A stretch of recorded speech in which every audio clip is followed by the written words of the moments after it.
Greetings, friend, entrepreneur, and fellow business builder. I'm marketing master Jim Ackerman, and this is the Super Bowl edition of Good, Bad, and Ugly Ads. It's the end of the first quarter, and it's time for us to give our critique and for you to give your critique of what you saw in the ads for the Super Bowl. Now, Seattle's playing very poorly right now.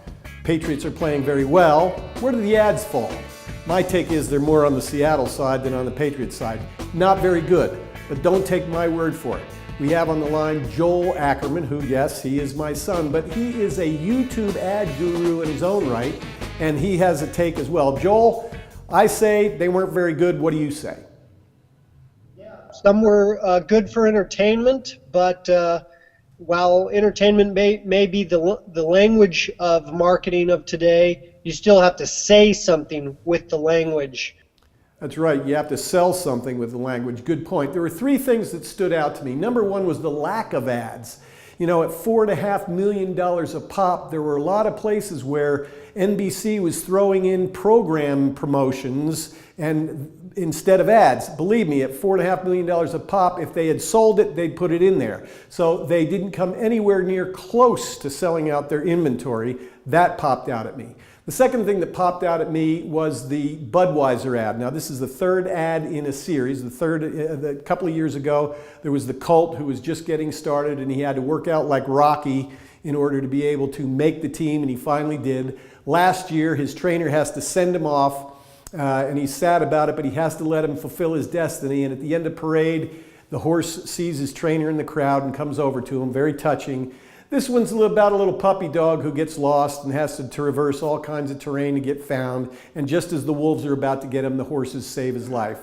My take is, didn't come close to as touching as the previous ones. Joel, what's your take? I agree. I think that this ad wasn't even entertaining, let alone doing anything to sell beer. And the best you can say for it is it was shot well. Now, you said that one of the ads that impressed you was the BMW ad. You want to expound on that? So the BMW ad where they show an old clip from the Today Show or something where they're talking about the newfangled internet and relate that to this new car which will revolutionize the world or at some point supposedly become standard. And while I didn't think the ad was terribly written, wasn't terribly well written, I do think it did its job for a car commercial to get you interested in the car. What is this car all about? What's the new technology? And maybe you'd want to go to the internet and look it up. Compare that to the Lexus ad, which was just a standard car ad, moving in and out, split screens, lots of digital effects, didn't tell you anything about the car or make you want to get it. And so that's the contrast that BMW had to fight against. Well, that's our take on the first quarter's worth of ads. The real question is, what's your take? Did you find any one that was particularly good? How about particularly bad or even particularly ugly? Please leave your comments below, and if we use your comment in the next segment, hey, I've got a prize for you.